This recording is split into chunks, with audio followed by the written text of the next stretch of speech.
Hello, welcome to all of you in HPSC classes. आज हम करेंगे क्लास 11th अकाउंटेंसी में चैप्टर नंबर 9 जर्नल में, जो हमारा टॉपिक है recording of banking transactions and opening entry and bad debts of firm. सबसे पहले जो हमारे पास टॉपिक है रिकॉर्डिंग ऑफ बैंकिंग ट्रांजैक्शंस। बच्चों, आपको पता ही है आजकल जो हमारा बिज़नेस का जो लेवल है बहुत ही इंक्रीज़ हो गया है, तो उस वजह से ये पॉसिबल नहीं है कि हम जो सारी ट्रांजैक्शंस करें वो कैश में करें। तो इस वजह से जो फर्में हैं वो बैंक्स में अपने करंट अकाउंट ओपन करवा लेती हैं, जिससे वो अपने बिज़नेस के जो ट्रांजैक्शंस हैं वो रेगुलर कर सकें। तो अब कई बार हम बिज़नेस के लिए बैंक में से पैसे निकलवाते भी हैं, जमा भी करवाते हैं, कस्टमर्स भी डिपॉजिट करवा देते हैं, तो हमारे पास बहुत सारी बैंकिंग ट्रांजैक्शंस होती हैं। तो उसे हमने अपनी जो बुक है उसमें किस तरह से रिकॉर्ड करना है, तो उसे हम अभी सीखेंगे। देखो बच्चों, ये हमारे पास बहुत सारी बैंकिंग ट्रांजैक्शंस दी गई हैं, हमने इसे अपनी बुक्स में रिकॉर्ड करना है। तो जर्नल में इनको रिकॉर्ड करने का जो हमारा फॉर्मेट है वो तो वही का वही रहेगा। तो ट्रांजैक्शंस देखते हैं कौन कौन सी हैं वो। सबसे पहली जो ट्रांजैक्शन है, अगर when cash is deposit into the bank, हमने बैंक में कैश डिपॉजिट करवा दिया। देखो बच्चों, हमने अपने बिजनेस के पॉइंट ऑफ व्यू से चलना है, बैंक के पॉइंट ऑफ व्यू से नहीं चलना है। हमने ये देखना है कि हमारे पास क्या आया और क्या गया। हमने ये नहीं देखना कि बैंक के पास क्या आया और क्या गया। जब हम कैश को बैंक में डिपॉजिट करवाएंगे तो सबसे पहले हमारे पास जो कैश है वो चला जाएगा। तो जो चला गया उसे हम क्या कर देंगे, क्रेडिट टू कैश अकाउंट। तो यहाँ पर कौन सा रूल एप्लीकेबल हो गया, क्रेडिट व्हाट गोज़ आउट। और सेकंड, जो हमारा बैंक अकाउंट है उसमें अमाउंट आ गई, क्योंकि हमने बैंक में डिपॉजिट करवा दिया तो उसमें आ गई अमाउंट, तो वहाँ क्या करेंगे, हम बैंक अकाउंट डेबिट कर देंगे, bank account debit to cash account. तो बैंक अकाउंट यहाँ पर डेबिट हुआ है, यहाँ पर कौन सा रूल लग गया, डेबिट व्हाट कम्स इन। उसके बाद है हमारे पास second entry, when cash is withdrawn from bank. हमने बैंक से जो पैसे हैं वो निकलवा लिए, तो सबसे पहले क्या होगा, हमारे बैंक में से बैलेंस कम हो जाएगा, क्योंकि बैंक में से हमने कैश निकलवा लिया तो बैंक बैलेंस कम हो गया, बैंक में से चले गए। तो to bank account credit what goes out.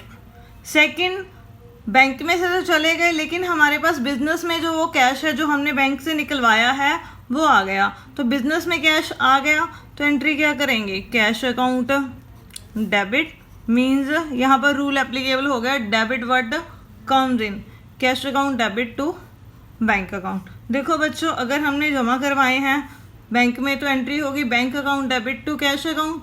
अगर हमने बैंक से निकलवाए हैं तो इस एंट्री का हमने क्या करना है, उल्टा करना है। तो कैश आ गया बिजनेस में, कैश अकाउंट डेबिट, और बैंक में से पैसे चले गए तो बैंक अकाउंट क्रेडिट। उसके बाद है third, when cheque draft etcetera receive from customers and deposit into the bank on the same day. हमें कस्टमर से चेक रिसीव हुए या ड्राफ्ट रिसीव हुए और वो हमने उसी दिन बैंक में जमा करवा दिए, मीन्स उसे हमने अपने पास नहीं रखा, वो साथ के साथ बैंक में डिपॉजिट हो गया। जब वो बैंक में डिपॉजिट हो गया तो हमारा बैंक बैलेंस क्या होगा, उससे इंक्रीज़ हो जाएगा। तो बैंक में अमाउंट आ गई, तो बैंक में आ गई तो हम क्या करेंगे, बैंक अकाउंट डेबिट, आई किससे है, देने वाला कौन है, कस्टमर, कस्टमर ने दिए हैं तो कस्टमर का अकाउंट क्या हो जाएगा, क्रेडिट। तो कौन सा रूल एप्लीकेबल होगा, credit the giver to customer personal account. ये कस्टमर पर्सनल अकाउंट लिखने का मीनिंग क्या है कि जो कस्टमर का नेम होगा यहाँ पर हमने वो लिखना है। अगर आपको कस्टमर का नेम नहीं दिया हुआ तो आपने यहाँ पर कस्टमर पर्सनल अकाउंट लिख देना है। फोर्थ ट्रांजैक्शन है, व्हेन चेक और ड्राफ्ट रिसीव्ड फ्रॉम कस्टमर्स, हमने चेक और ड्राफ्ट रिसीव किए हैं कस्टमर से, but not send to the bank on the same day. Means वो चेक हमने बैंक में डिपॉजिट ही नहीं करवाए हैं। तो जब बैंक में डिपॉजिट ही नहीं करवाए तो बैंक बैलेंस तो बढ़ा ही नहीं हमारा, तो बैंक अकाउंट तो यहाँ पर डेबिट ही नहीं होगा। तो चेक्स वो हमारे पास अभी पड़े हैं और हमने अभी उसको बैंक में नहीं जमा करवाया है, तब तक वो हमारे लिए क्या है, एक चेक ही है। तो वहाँ पर हमने कौन सा अकाउंट डेबिट करना है, cheque in hand account debit. और वो जो चेक और ड्राफ्ट आए किससे हैं, कस्टमर से, to customer personal account credit the giver. तो मीन्स इन दोनों एंट्रीज में आपको डिफरेंस समझ में आया होगा। अगर हमने चेक या ड्राफ्ट रिसीव किए और उसी दिन उनको बैंक में भेज दिया तो वहाँ पर हमारा जो बैंक अकाउंट है वो डेबिट होगा। अगर हमने उनको भेजा नहीं, वो हमारे पास ही पड़े हैं, तो वहाँ पर कौन सा अकाउंट डेबिट होगा, चेक इन हैंड अकाउंट। उसके बाद है fifth entry, on the date when above cheques और draft are sent into the bank. अब ये जो चेक हमारे पास पड़े थे, अब ये चेक हमने क्या किया, बैंक में जमा करवा दिए किसी और दिन या अगले दिन। तो उस दिन हमने क्या एंट्री करनी है, जब हम चेक को बैंक में डिपॉजिट करवा देते हैं तब तक हमने उसको किस नेम से नोट किया है, चेक इन हैंड से। तो अब बैंक में डिपॉजिट करवा दिए तो बैंक अकाउंट क्या हो जाएगा बच्चों, डेबिट हो जाएगा हमारे पास। और उसके बाद अब ये चेक इन हैंड हमारे पास डेबिट थे, पड़े थे, अब ये हमारे पास से चले गए क्योंकि हमने बैंक में डिपॉजिट करवा दिए। तो क्रेडिट क्या होगा, चेक इन हैंड। तो क्रेडिट व्हाट गोज आउट। उसके बाद हमारे पास एंट्री है, when customer directly deposit the amount in our bank account. जब कस्टमर्स सीधा ही हमारे जो बैंक अकाउंट है उसमें मनी डिपॉजिट करवा देते हैं। अब उन्होंने सीधे डायरेक्टली बैंक में डिपॉजिट करवा दी मनी, तो उससे हमारा क्या होगा, बैंक बैलेंस इंक्रीज हो जाएगा। तो बैंक में पैसे आ गए तो एंट्री क्या होगी, बैंक अकाउंट डेबिट। देने वाला कौन है, customers, to customer personal account. ठीक है बच्चों, डेबिट व्हाट कम्स इन, यहाँ पर रूल एप्लीकेबल हो गया। और क्रेडिट पर क्या रूल एप्लीकेबल हुआ, क्रेडिट द गिवर। उसके बाद है, when a cheque previously deposit into the bank is dishonour. जो चेक हम बैंक में जमा करवाते हैं अगर वो डिसऑनर हो जाएं। अब देखो बच्चों, जो कस्टमर से हमारे पास जब चेक आए थे तो हमने एंट्री क्या करी थी, bank account debit to customer personal account. अब उससे आया हुआ चेक बैंक ने डिसऑनर कर दिया, तो उसके बहुत सारे रीजंस हो सकते हैं डिसऑनर करने के। कई बार तो कस्टमर के जो साइन होते हैं वो मैच नहीं होते, या उनके अकाउंट में बैलेंस नहीं होता। इस वजह से जो बैंक होता है, वो जो चेक होता है वो डिसऑनर कर देता है। तो जब हमने बैंक में डिपॉजिट कराया था तब एंट्री करी थी bank account debit to customer personal account. अब बैंक ने डिसऑनर कर दिया तो अब हम क्या करेंगे, जिस कस्टमर ने दिया था उसको हमने क्रेडिट किया था, अब हमने वापस उसी कस्टमर से पैसे लेने हैं। कस्टमर पर्सनल अकाउंट, उसे हम नोटिस भिजवा देंगे कि आपका चेक बैंक ने डिसऑनर कर दिया, आप अपनी पेमेंट हमें कैश में कर जाइए। सेकंड, जो बैंक बैलेंस बढ़ गया था जब हमने चेक बैंक में डिपॉजिट करवाया था, और उतना ही अब बैंक बैलेंस क्या हो जाएगा, कम हो जाएगा जब चेक डिसऑनर हो गया। तो to bank account credit what goes out. तो ये हो गई 7 ट्रांजेक्शन्स। आगे हम और भी ट्रांजेक्शन्स हैं वो करते हैं अभी। नेक्स्ट है, when interest is allow bye the bank. Bank ने हमें इंटरेस्ट अलाउ कर दिया। देखो बच्चों, जो बैंक में हमारा बैलेंस होता है, बैंक उसके ऊपर हमें क्या देता है, इंटरेस्ट देता है। तो वो जो इंटरेस्ट हमें मिलता है वो हमारी क्या होती है बच्चों, इनकम होती है। इनकम होती है तो इंटरेस्ट जो हमें रिसीव हो गया तो उसे हम क्या करेंगे, क्रेडिट कर देंगे, credit all the income and gains. Second, वो जो बैंक हमें इंटरेस्ट देता है वो हमें कैश में नहीं देता। वो क्या करता है, जब वो हमारे अकाउंट में इंटरेस्ट क्रेडिट कर देता है बैंक, तो उसका हमें हमारे पास मैसेज आ जाता है हमारे फ़ोन पर, तो हमें पता लग जाता है कि बैंक ने हमें इंटरेस्ट दे दिया।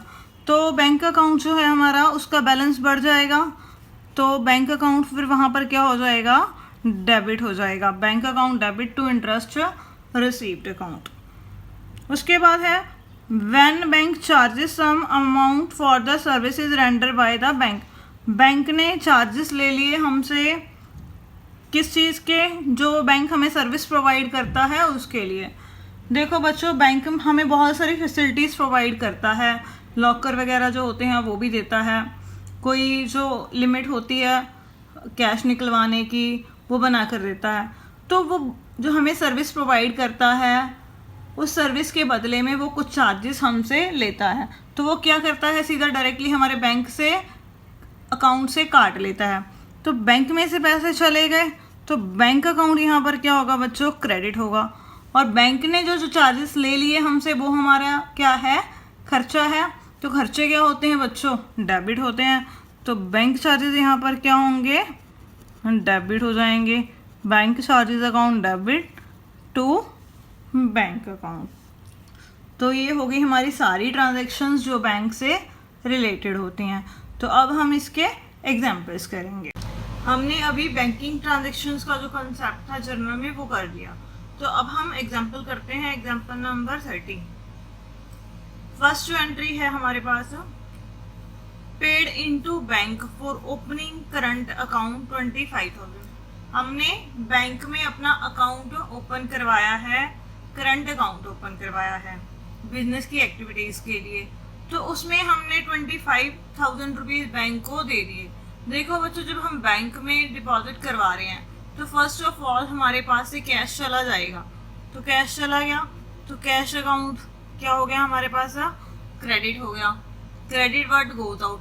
और जो करंट अकाउंट है उसमें हमारे पास पैसे आ गए, मीन्स हमारा जो बैंक बैलेंस है वो बढ़ गया। तो उसके लिए हम क्या नोट करेंगे, बैंक अकाउंट। बैंक में बैलेंस आ गया तो bank account debit to cash account. कितना, 25,000 रुपीज़। ठीक है बच्चों, debit word count in and credit word goes out.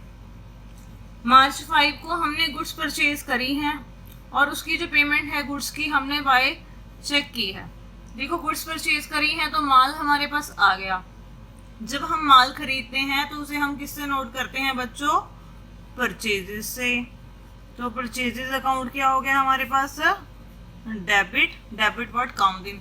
अब जो पेमेंट हमने की है वो चेक से की है तो कैश तो गया ही नहीं, तो पैसा हमारे पास से कहाँ से गया है, बैंक से, टू बैंक अकाउंट।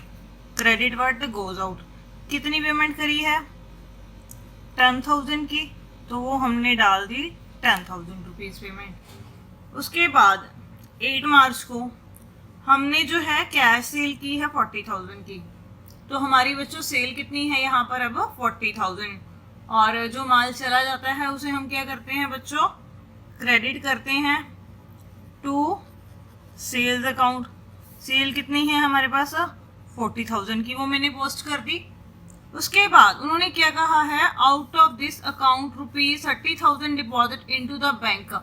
जिस दिन हमारे पास कैश आया सेल का 40,000, उसमें से हमने 30,000 साथ के साथ कहाँ जमा करवा दिए बच्चों, बैंक में जमा करवा दिए। तो इट मीन जो सेल का वो जो पैसा है वो डायरेक्टली किस में आ गया, बैंक में आ गया। तो बैंक अकाउंट क्या हो जाएगा बच्चों, डेबिट हो जाएगा। कितने रुपीज से, 30,000 रुपीज से, क्योंकि हमने 30,000 बैंक में जमा करवाया है। और जो 10,000 जो कैश रह गया, 40 में से 30 डिपॉजिट करवा दिया, जो 10,000 कैश रह गया वो हमारे पास कैश ही है, तो उसे हम किससे नोट करेंगे, कैश अकाउंट डेबिट करेंगे, क्योंकि वो हमने बैंक में अभी जमा नहीं करवाया है। उसके बाद है मार्च 10 को विड्रॉन फॉर प्राइवेट यूज। हमने अपने पर्सनल यूज के लिए निकाले हैं बिजनेस से 5,000 रुपीज। ठीक है बच्चों, जो प्राइवेट यूज के लिए हम मनी विड्रॉ करते हैं उसे हम क्या बोलते हैं बच्चों, ड्रॉइंग्स।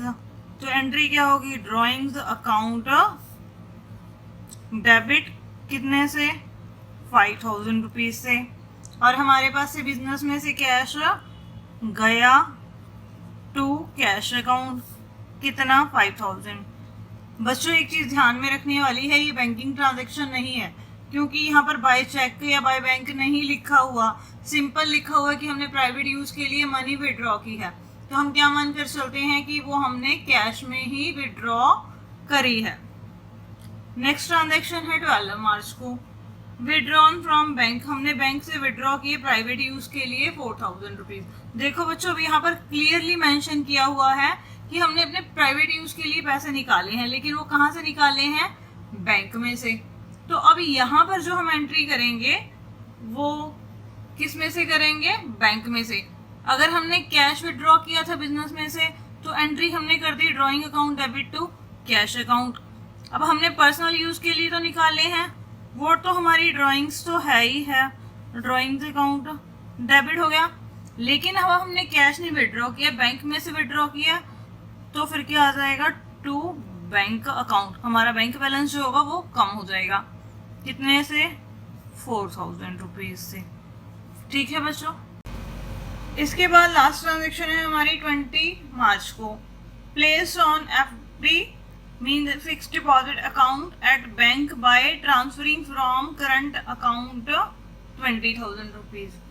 ये ट्रांजेक्शन क्या कहती है कि हमारा जो बैंक में करंट अकाउंट चल रहा था, ठीक है बच्चों, उस करंट अकाउंट में से हमने क्या किया? FD बनवा दी।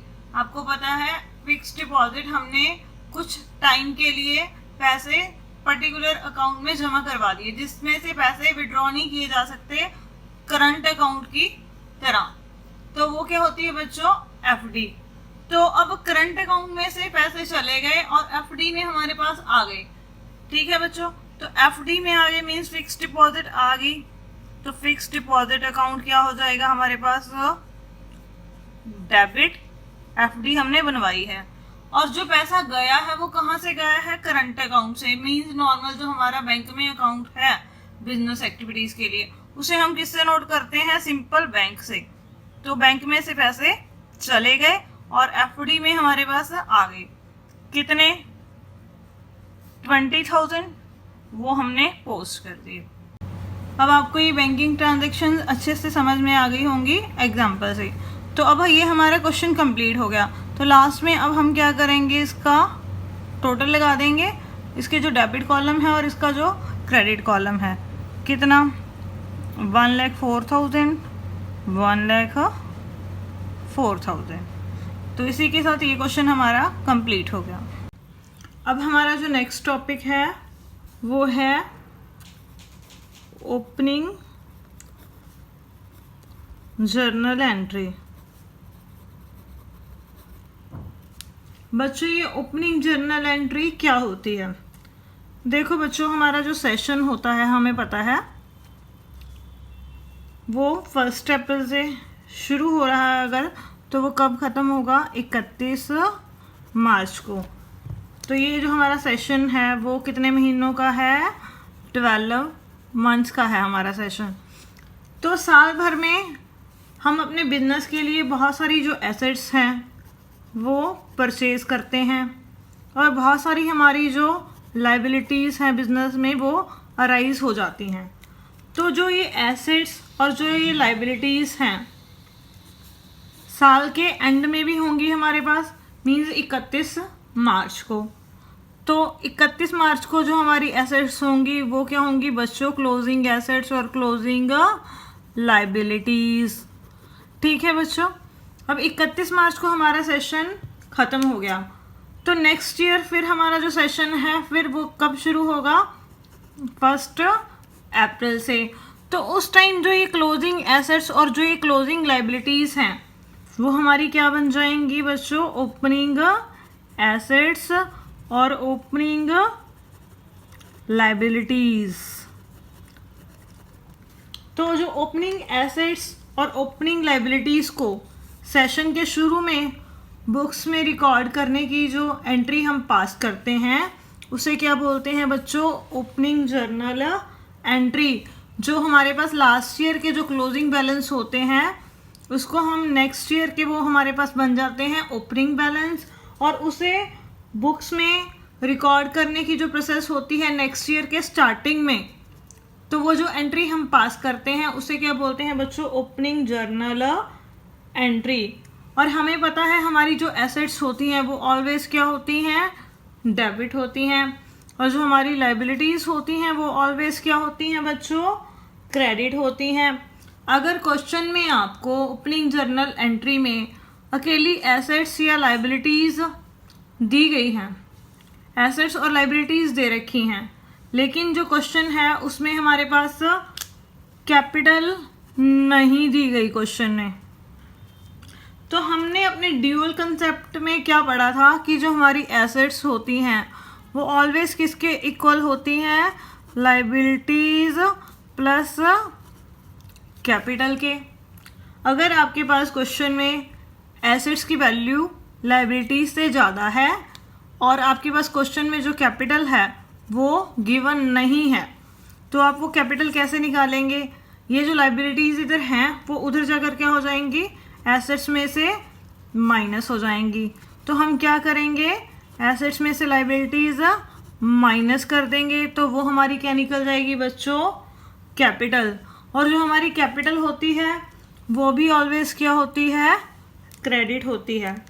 तो मीन्स हम अपनी ओपनिंग एंट्री में हमारी जो एसेट्स है उसको क्या करेंगे, एसेट्स अकाउंट को डेबिट टू लाइबिलिटीज़, क्योंकि लाइबिलिटीज़ क्या होती हैं बच्चों, क्रेडिट।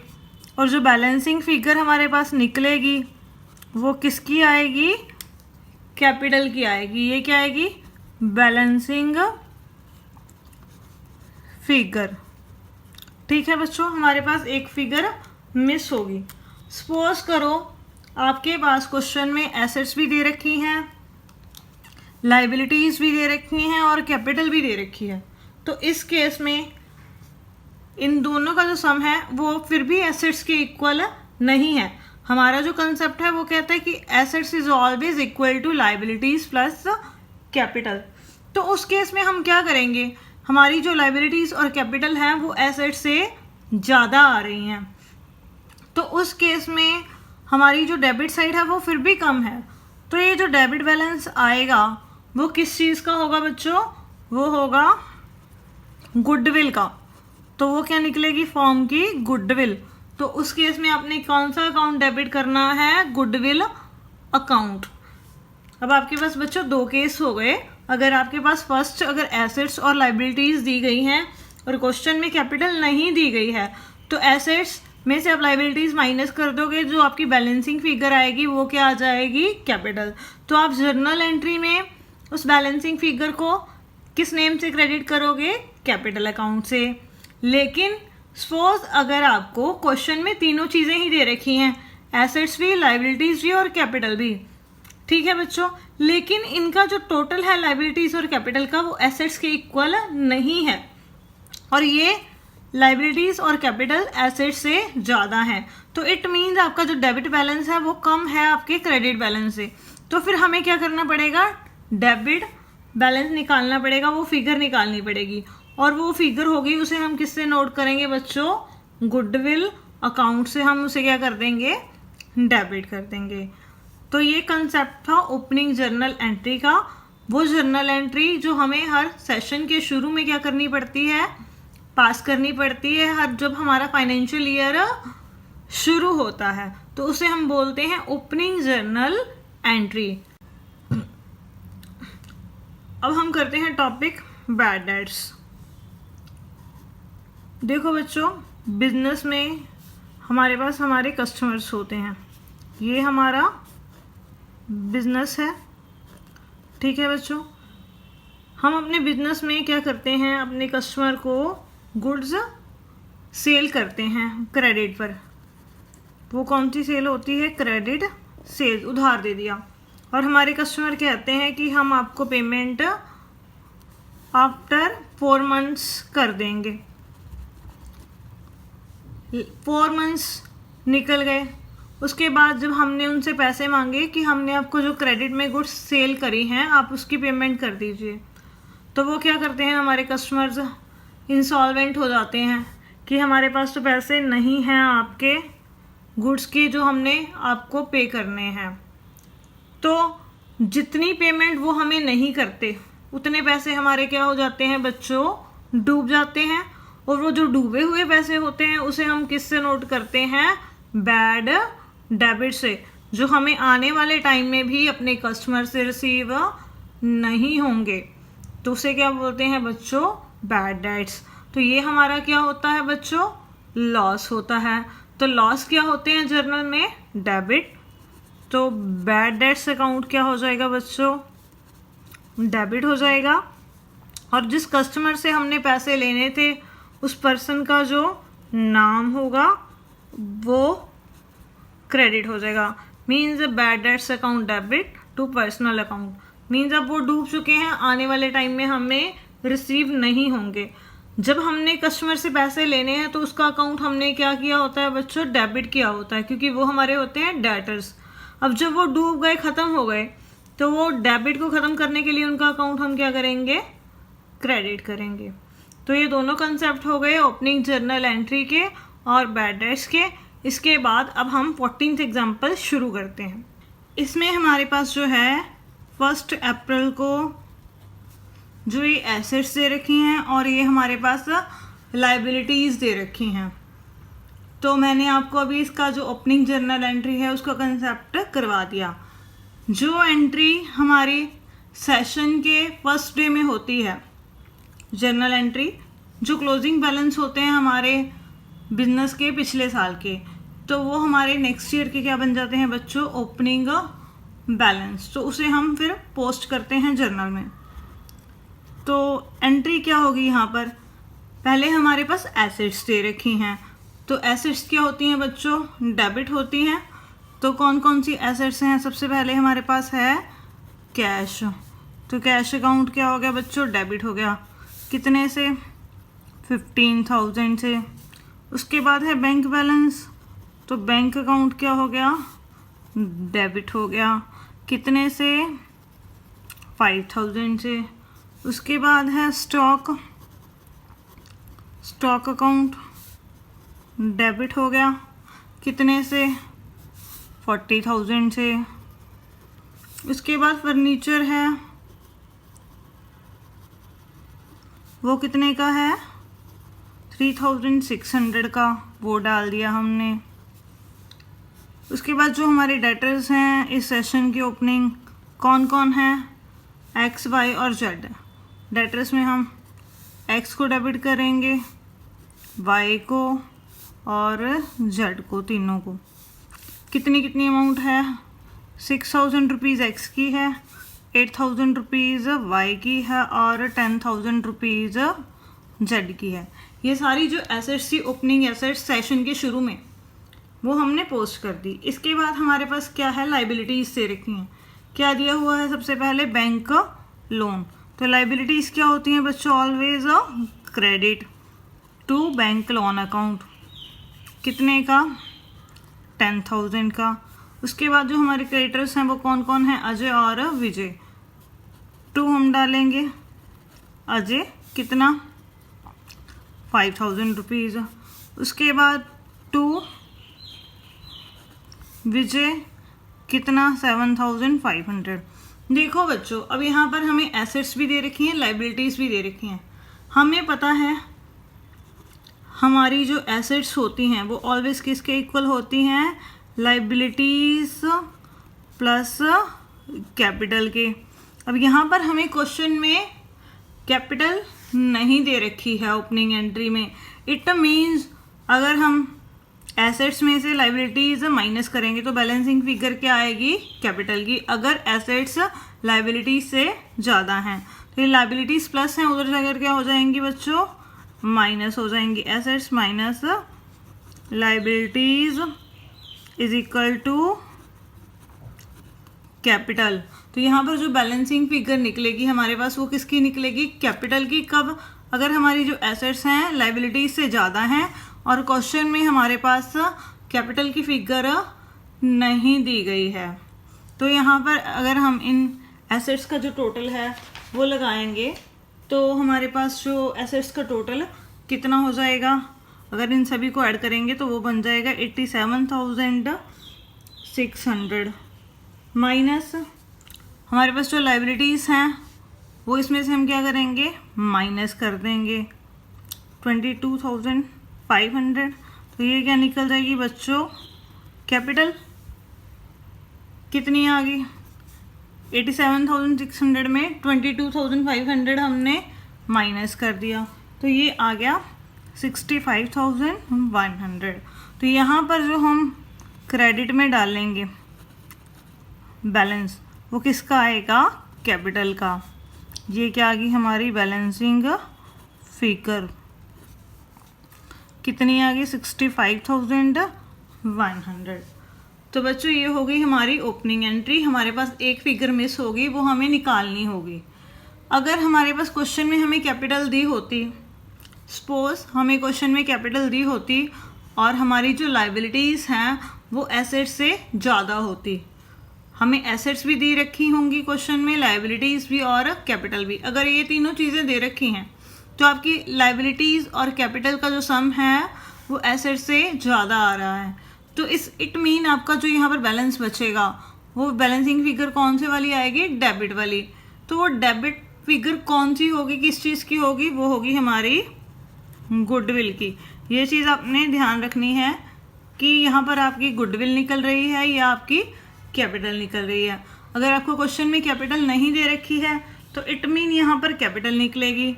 अगर कैपिटल दे रखी है और लाइबिलिटीज़ और कैपिटल का जो जोड़ है वो एसेट से ज़्यादा आ रहा है तो इट मीन्स आपकी क्या निकलेगी, गुडविल निकलेगी, बैलेंसिंग फिगर। ये हो गई हमारी फर्स्ट एंट्री 14 क्वेश्चन की। इसके बाद हम नेक्स्ट एंट्रीज करते हैं। अब देखो बच्चों, हमने गुड्स खरीदी हैं कैलाश से 20,000 उसका जो है लिस्ट प्राइस है, ट्रेड डिस्काउंट 10% है एंड पेड 60% अमाउंट इमीडिएटली। और जो 60% है वो अमाउंट हमने साथ के साथ पे कर दी है और उसने हमें कैश डिस्काउंट दिया है 2%। देखो बच्चों, जो गुड्स हमने खरीदी हैं उसका जो प्राइस है दे रखा है वो कितना है 20,000। वो कौन सा प्राइस हो गया उसका, लिस्ट प्राइस। लिस्ट प्राइस में से हम सबसे पहले क्या करते हैं, ट्रेड डिस्काउंट माइनस करते हैं। 20,000 का हम कितने परसेंट कर देंगे, 10%। तो वो जो गुड्स हमने एक्चुअल में परचेज करी हैं वो कितने में परचेज करी हैं, हमने 18,000 में। तो मीन जो हम परचेजेज अकाउंट अब डेबिट करेंगे यहाँ पर वो कितने से डेबिट करेंगे, 18,000 से। ठीक है बच्चों, ये टोटल परचेजेस हैं हमारी। इसकी जो हमने 60% जो पेमेंट है वो साथ की साथ कर दी है और जो 40% पेमेंट है वो हमने नहीं करी है। तो ये कौन सी परचेजेस हो गई बच्चों, क्रेडिट परचेज हो गई। और ये कौन सी परचेज हो गई बच्चों, कैश परचेज हो गई। ठीक है बच्चों, अब ये 60% जो है कैश परचेज है, मीन्स 18,000 का 60% कितना होगा, 10,800 हमने उनको पे करना था, लेकिन उन्होंने हमें साथ के साथ कितना डिस्काउंट दे दिया कैश पेमेंट के ऊपर, 2%।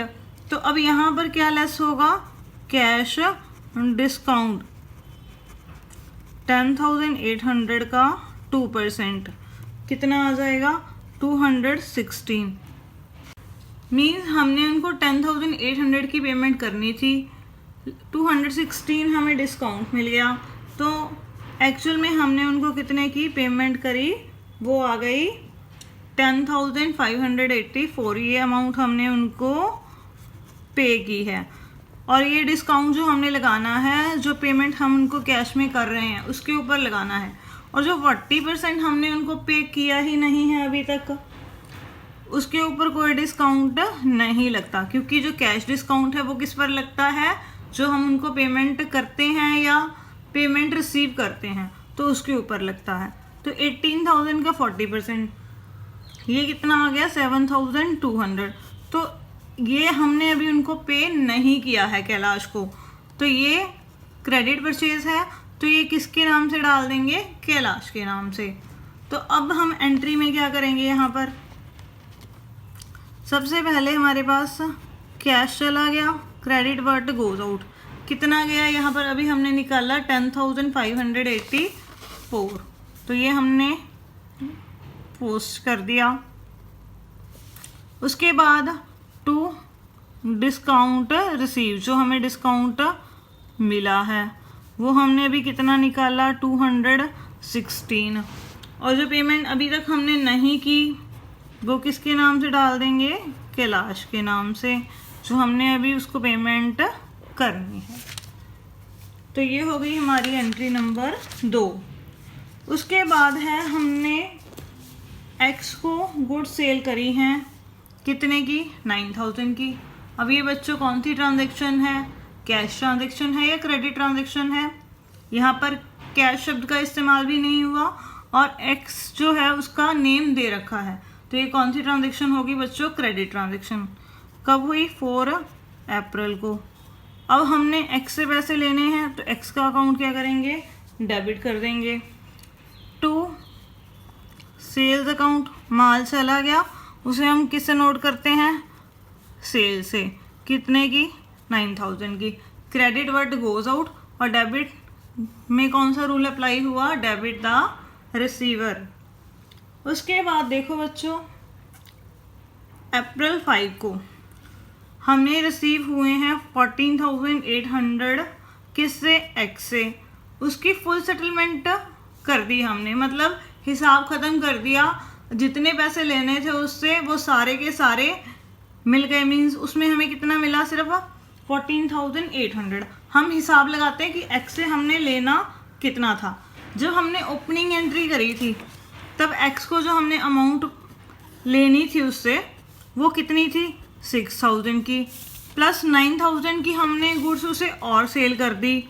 टोटल हमने जो उससे अमाउंट लेनी थी कितने की थी, लेनी थी 15,000 हमने एक्स से लेने थे, लेकिन उसने हमें 14,800 ही पे किया है।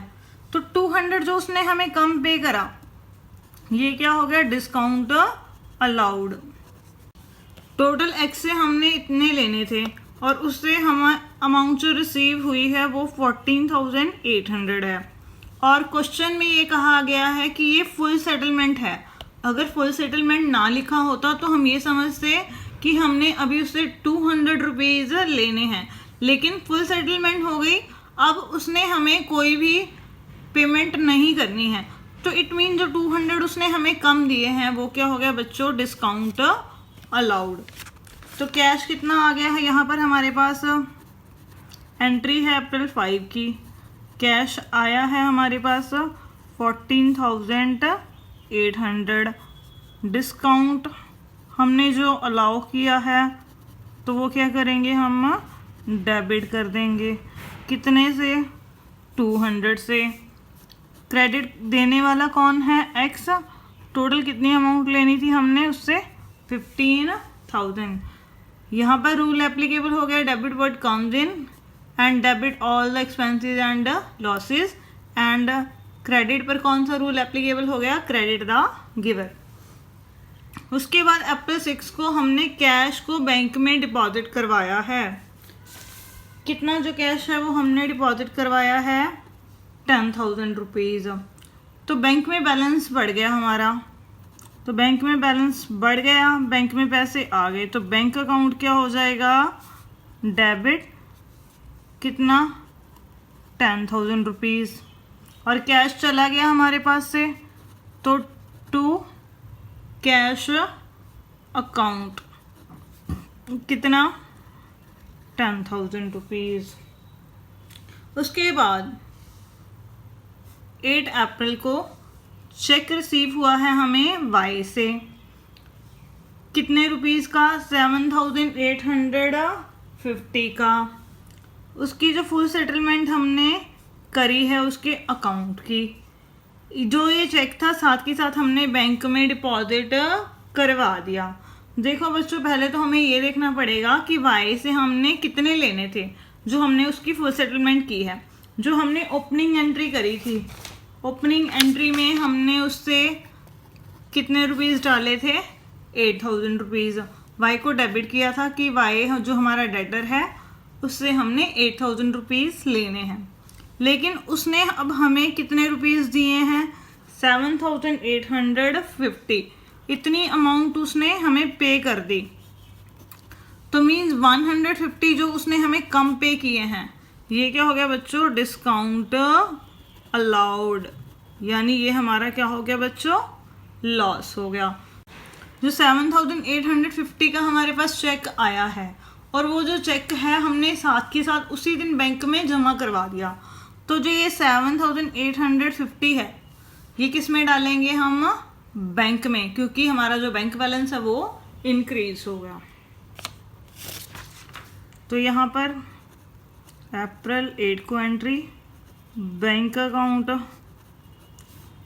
डेबिट कितने से? 7,850 से। उसके बाद डिस्काउंट अलाउड अकाउंट डेबिट कितने से? 150 से। टू वाई, जो वाई से हमने लेने से टोटल कितने लेने थे? 8,000 रुपीज़। तो आपको बच्चों समझ में आ गया ये बैंक अकाउंट मैंने क्यों डेबिट किया है? क्योंकि जो चेक आया था वो उसी दिन ही हमने बैंक में डिपॉजिट करवा दिया। अगर वो चेक हमने बैंक में ना डिपॉजिट करवाया होता तो तब उस केस में हम क्या एंट्री करते? बैंक अकाउंट की जगह हम फिर क्या लिखते? Cheque in hand account. अब इस पेज पर सारी एंट्रीज हो गई, तो अब हम क्या करते हैं? इसका टोटल लगा देते हैं, दोनों साइड्स का, डेबिट कॉलम का भी और क्रेडिट कॉलम का भी। ये आ गया टोटल 1,47,600, 1,47,600 दोनों साइड्स का। इसको अब हम क्या करेंगे? नेक्स्ट पेज पर कैरी फॉरवर्ड कर लेंगे। अब हम जो हमने पिछले पेज पर टोटल लगाया था उसे हम यहाँ पर ब्रॉड फॉरवर्ड कर लेते हैं। यहाँ पर मैंने वो टोटल लिख दिया, ठीक है बच्चों। उसके बाद अप्रैल 10 को receive a cheque from Z, Z से हमें चेक रिसीव हुआ है 2,000 रुपीज़ का। अब देखो बच्चों यहाँ पर कुछ मेंशन नहीं है कि वो चेक हमने उसी दिन बैंक में डिपॉजिट करवाया है या नहीं करवाया। तो आप नीचे क्वेश्चन में चेक कर लीजिए कि वो चेक कहीं आपको दे तो नहीं रखा कि बैंक में डिपॉजिट करवाया है। अगर नीचे दे रखा है तो वो उसी तारीख को डिपॉजिट करवाया माना जाएगा जो डेट हमें दे रखी होगी। लेकिन अगर नीचे कहीं पर भी उसके बारे में कुछ भी नहीं लिखा हुआ तो हम क्या मानकर चलेंगे कि जिस दिन वो चेक आया उसी दिन हमने उसको बैंक में डिपॉजिट करवा दिया। तो यहाँ पर अप्रैल 12 को हमें दे रखा है कि चेक जो आया है जेड से वो हमने बैंक में डिपॉजिट करवाया है। तो इट मीन्स ये जो चेक है 10 अप्रैल को हमने बैंक में डिपॉजिट नहीं करवाया। जब चेक हमारे पास आ जाए और उसे हम बैंक में डिपॉजिट ना कराएं तो उस केस में हम किसे डेबिट करते हैं? चेक इन हैंड को। तो चेक इन हैंड यहाँ पर मैंने क्या किया? डेबिट कर दिया। कितने से? चेक कितने का है? 2,000 रुपीज़ का। जो चेक है वो आया किससे है? जेड से। तो जेड अकाउंट मैंने क्या कर दिया? क्रेडिट कर दिया, क्रेडिट द गिवर। अब चेक बैंक में डिपॉजिट करवा दिया मैंने, तो अब एंट्री क्या होगी? जो चेक इन हैंड हमने डेबिट किया है कि चेक आया है, अब चेक चला गया तो जो चीज़ हमने डेबिट करी है तो वो क्या हो जाएगी? Credit to cheque in hand account. उसके बाद बैंक में डिपॉजिट हो गया तो हमारा जो बैंक बैलेंस है वो इंक्रीज हो गया। तो बैंक क्या हो जाएगा बच्चों? डेबिट। कितने से? चेक कितने का है? 2,000 रुपीज़ का। उसके बाद जो चेक हमें रिसीव हुआ था वाई से वो डिसऑनर हो गया। अप्रैल 15 को हमें ट्रांजैक्शन दे रखी है, तो हम देखेंगे कि वाई से चेक कितने का आया था और हमने उस टाइम क्या एंट्री पोस्ट करी थी। ये देखो बच्चों, जो अप्रैल 8 को हमने ट्रांजैक्शन करी थी, जब वाई से चेक आया था, bank account debit, discount allow account debit to Y. अब ये चेक डिसऑनर हो गया, तो जो हमने एंट्री करी कि बैंक में बैलेंस बढ़ गया, अब बैंक में तो बैलेंस बढ़ा ही नहीं, चेक डिसऑनर हो गया और हमने वाई से पैसे लेने हैं, हमने इसको क्रेडिट कर दिया था कि इससे पैसे आ गए, इसका हिसाब ख़त्म हो गया।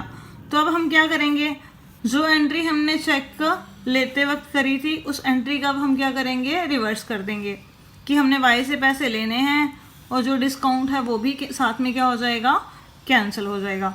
तो अब यहाँ पर हम क्या एंट्री पोस्ट करेंगे, वाई अकाउंट यहाँ पर क्रेडिट किया है तो अब यहाँ पर वाई क्या हो जाएगा, डेबिट हो जाएगा। बैंक और डिस्काउंट डेबिट किए हैं तो वो यहाँ पर दोनों क्या हो जाएंगे, क्रेडिट हो जाएंगे to bank account to discount allowed account. Cheque कितने का था, 7,850 का। डिस्काउंट कितने का अलाउ किया था, 150 का।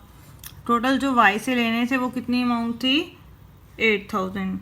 तो ये हो गया अप्रैल 15 को एंट्री।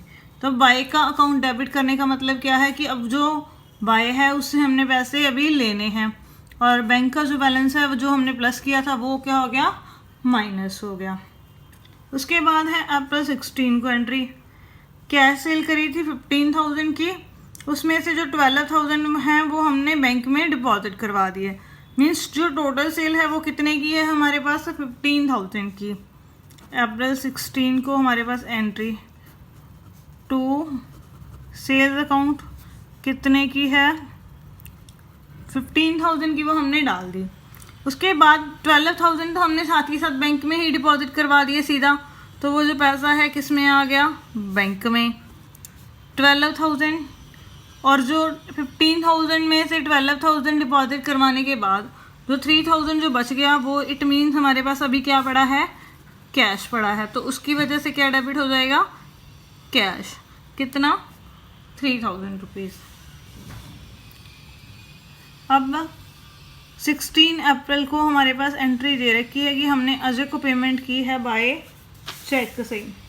तो अजय को हमने कितनी पेमेंट करनी थी वो हमें देखना पड़ेगा। हमने जब ओपनिंग एंट्री करी थी तो अजय को हमने कितने देने थे, 5,000 रुपीज़। और उसके बाद से हमने ना तो उससे कोई परचेज़ करी है ना उसकी कोई पेमेंट आई है, तो मीन्स हम उसको अब कितने की पेमेंट करेंगे, 5,000 की। तो एंट्री क्या होगी, अप्रैल 16 को Ajay account debit to bank account. Bank account क्यों आएगा, क्योंकि पेमेंट चेक से की गई है, कितने की, 5,000 रुपीज़ की। तो अभी यहाँ पर सारी ट्रांजेक्शन्स हो गई हमारे पास। अब इसके बाद हम क्या करेंगे, इसका टोटल लगा देंगे और उसे नेक्स्ट पेज पर कैरी फॉरवर्ड कर लेंगे। ये आ गया टोटल 1,79,600, 1,79,600।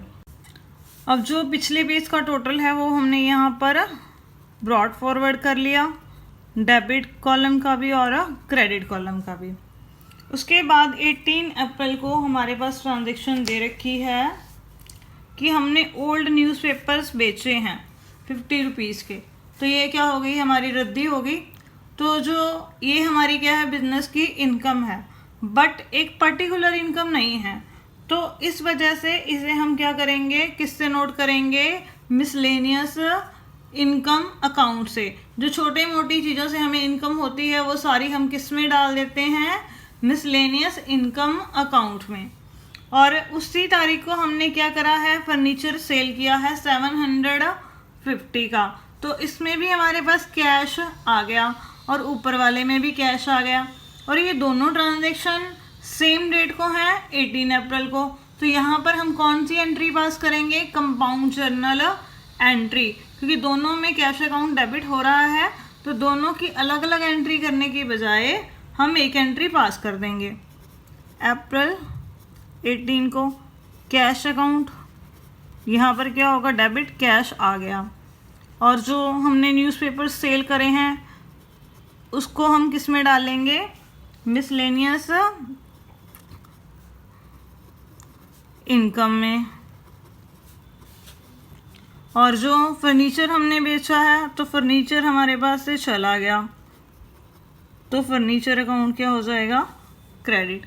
ये कितने के हैं, 50 के, और ये हैं 750 के। तो टोटल कैश कितना आया हमारे पास, 800 रुपीज़।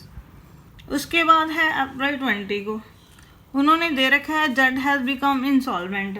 जेड जो है वो इंस्टॉलमेंट हो गया है, मीन्स दिवालिया हो गया है।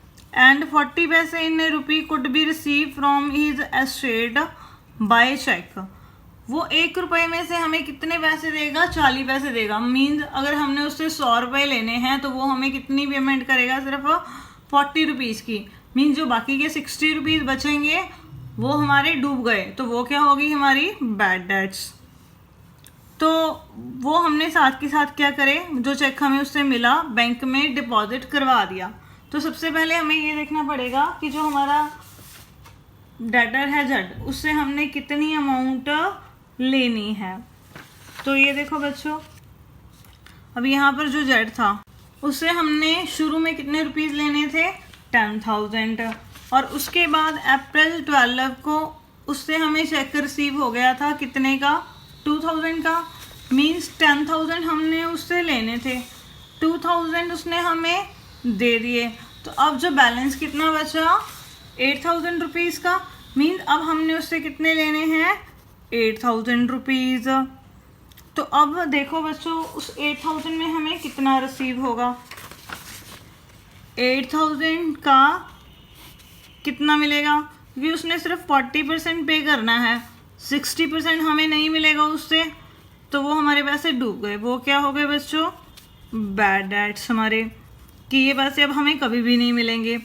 तो जो मिल गए 8,000 का 40% कितना हो गया? 3,200। तो इसका उसने हमें चेक दे दिया और वो चेक हमने साथ के साथ बैंक में डिपॉजिट करा दिया। तो एंट्री क्या करेंगे? बैंक अकाउंट डेबिट कितने का? 3,200 का। और जो 60% हमें नहीं मिलेगा 8,000 का, वो कितना हो गया? 4,800। तो ये क्या हो गए? हमारे बैड डेट्स। तो वो कौन से अकाउंट में डाल देंगे? Bad debts. बैड डेट्स बच्चों हमारा क्या होता है? लॉस। तो इस वजह से इसको क्या किया जाता है? डेबिट टू, देने वाला कौन है? जेड। तो जेड अकाउंट 8,000। उसके बाद है हमने गोपाल से गुड्स खरीदी हैं और उसकी पेमेंट हमने चेक से की है। तो अब एंट्री है हमारे पास, गुड्स आ गई, तो परचेज अकाउंट क्या हो जाएगा बच्चों? डेबिट हो जाएगा। कितने से? 8,000 से। और पेमेंट चेक से की है तो बैंक से बैलेंस क्या होगा? कम हो जाएगा टू बैंक अकाउंट 8,000 रुपीज़। उसके बाद है sold half of above goods. हमने क्या किया? आधी गुड्स बेच दी। कौन से वाली? अबव, जो ऊपर, मीन्स हमने खरीदी थी। किसको? To Chandrakant at a profit of 30% on cost. 30% हमने प्रॉफिट कमाया है कोस्ट पर। पहले तो देखो हमने कितने की गुड्स खरीदी हैं? 8,000 की हमने परचेज करी है। अब इसका सिर्फ हमने हाफ सेल किया है। 8,000 का 1/2 कितना हो गया? 4,000। मीन्स इतनी जो है कॉस्ट है गुड्स की जो हमने चंद्रकांत को सेल करी है, लेकिन ये हमने उसको 30% प्रॉफिट में बेची हैं। कॉस्ट का 30% करना है, उन्होंने क्वेश्चन में कहा है। तो प्रॉफिट कितना हो गया? 1,200। 4,000 की गुड्स थी, 1,200 रुपये प्रॉफिट के हमने कमाए हैं टोटल। अब हमने चंद्रकांत से कितने लेने हैं? 5,200। ये आ गई सेल वैल्यू गुड्स की। तो एंट्री अब हम क्या करेंगे? Chandrakant account debit to sales account कितने में? 5,200, 5,200। ये क्रेडिट सेल है क्योंकि यहाँ पर चंद्रकांत का नेम हमें दे रखा है और कैश के बारे में कुछ भी नहीं लिखा हुआ। अप्रैल 25 को प्रोप्राइटर ने विड्रॉ करे हैं प्राइवेट यूज़ के लिए 2,000 रुपीज़। किससे? ऑफिस से निकाल लिए पर्सनल यूज़ के लिए, और 3,000 बैंक से निकाल लिए। मीन्स टोटल उसने अपने पर्सनल यूज़ के लिए 5,000 रुपीज़ निकाले हैं। तो जो ये 5,000 रुपीज़ हैं ये क्या होगी बच्चों? ड्राइंग्स। कब? अप्रैल 25 को ड्राइंग्स हमारी कितनी होगी?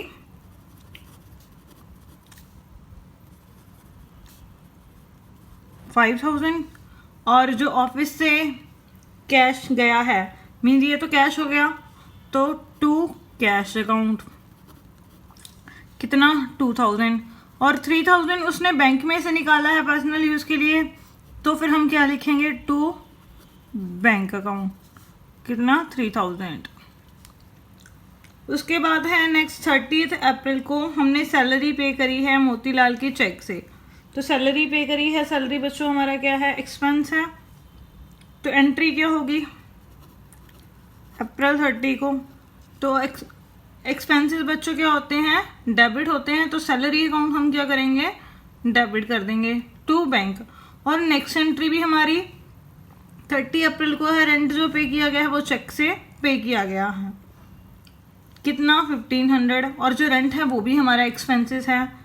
फिर नेक्स्ट जो एंट्री है वो भी 30 अप्रैल को है, और जो ट्रेड एक्सपेंसेस है वो हमने कितने पे किए हैं, 500 रुपीज़। लेकिन यहाँ पर ये नहीं लिखा हुआ कि वो हमने चेक से पे करे हैं या जो पेमेंट है वो बैंक से करी है, तो मीन्स इन दोनों एंट्रीज को तो हम कंबाइन कर सकते हैं, तो कंबाइन करके एक एंट्री पोस्ट कर देंगे, वो कौन सी होगी, कंपाउंड जर्नल एंट्री।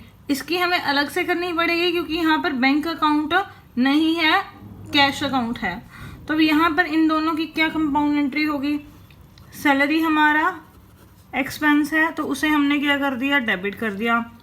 उसके बाद जो रेंट है, रेंट भी हमारा क्या है बच्चों, एक्सपेंस है, तो उसे भी हमने क्या कर दिया, डेबिट कर दिया। तो पेमेंट गई कहाँ से, बैंक से टू बैंक अकाउंट, ये है अपने पास 2000, ये है हमारे पास 1500, टोटल आ गया 3500। उसके बाद ट्रेड एक्सपेंसेस के पे किए हैं 500 रुपीज़, तो ट्रेड एक्सपेंसेस भी हमारे एक्सपेंसेस हैं, तो ये भी डेबिट हो जाएंगे, trade expenses account debit all expenses and losses. लेकिन यहाँ पर क्रेडिट क्या होगा, कैश अकाउंट, क्यों, क्योंकि हमने जो पेमेंट है वो चेक से नहीं की है, कितनी की, 500 रुपीज़ की।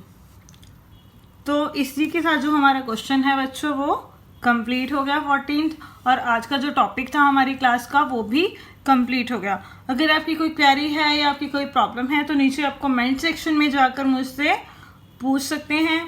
घर पर रहिए, स्वस्थ रहिए और साथ साथ पढ़ते रहिए। Thank you.